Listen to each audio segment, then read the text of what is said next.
Hello, my name's Lyle Brotherton and I'm the author of the Ultimate Navigation Manual. Today I'd like to talk to you about maps and marking up maps. And I'll tell you why we mark up maps. This map, it's a 1 to 25,000 Ordnance Survey map. It's site-centred. I went online, ordered the exact area I wanted mapping and received it in the post, and it's a nice durable plastic map. In other words, it's weatherproof, waterproof, and I can mark it. I can put on here obvious things like my current location, or where I've been, or a route that I intend to follow. But I can also put on here vital information, such as the local magnetic variation. In other words, the declination, how much we need to adjust for when we take a bearing from our map and put it onto our compass, and vice versa. And I can also record other pieces of information, such as grid references for rendezvous points where I'm either meeting mountain rescue colleagues or friends, and telephone numbers. So, Scott Amos and I, my buddy and fellow mountain rescue team member, we trialled literally dozens of pens and pencils in the field. We looked at were they easy to write with, did they smudge, was it easy to get rid of the information afterwards, and the winners by a long way were a German pen and pencil called Stedler. They are by far the best writing implements that you can get. And we chose three colours. We chose a black, a blue and a red. And we've created a common protocol. You know, speaking to our colleagues and other hill walkers, we've designated what the black, the red and the blue are used for.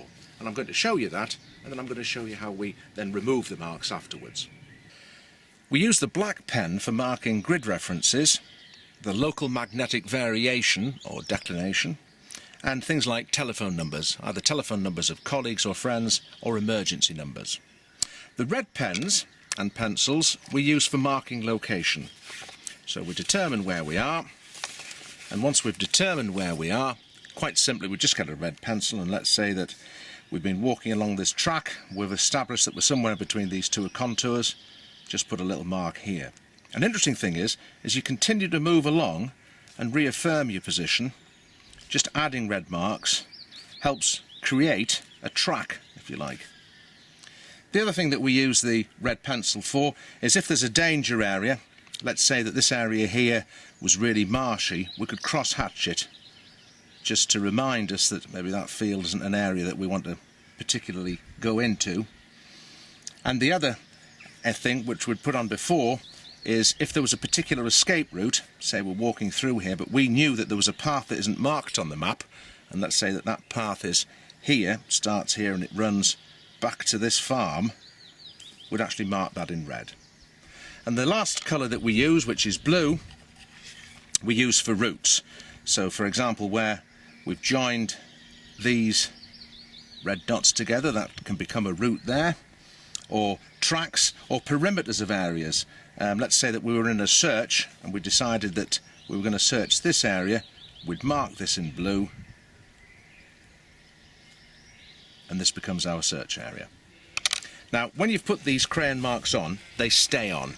If it rains, they don't smudge. As you can see, they're nice and solid colours, but to remove them, we use little injection swabs. These are so cheap, it's unbelievable, and they're so easy to use. Carry a couple of these in your pocket or in your rucksack. You just take them out, and you'll see how easy it is to remove the marks that you put on your plastic map, so you can set about doing it and marking up your map again. And the last thing I need to mention are the use of pens. Now, we use the pencils when we were working in the field, particularly if it's raining, as it does a lot in Scotland, because you can easily write on the map with them. They're easy to correct if you made a mistake. In fact, they're bulletproof. And we trialled both propelling pencils as well as these cheaper pencils, which you just sharpen with a pencil sharpener, and these by far represent the greatest value for money. The pens, you'll see, write a lot finer.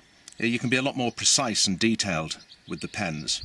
And as a consequence, they're perfect for marking maps in search and rescue situations, and also when you're planning a route at home, in your office or your study, we use the pens. Another little handy feature about these pens is that the type of solvent they use doesn't evaporate if you leave the top off. And again, they're easy to remove using some of the alcohol wipes.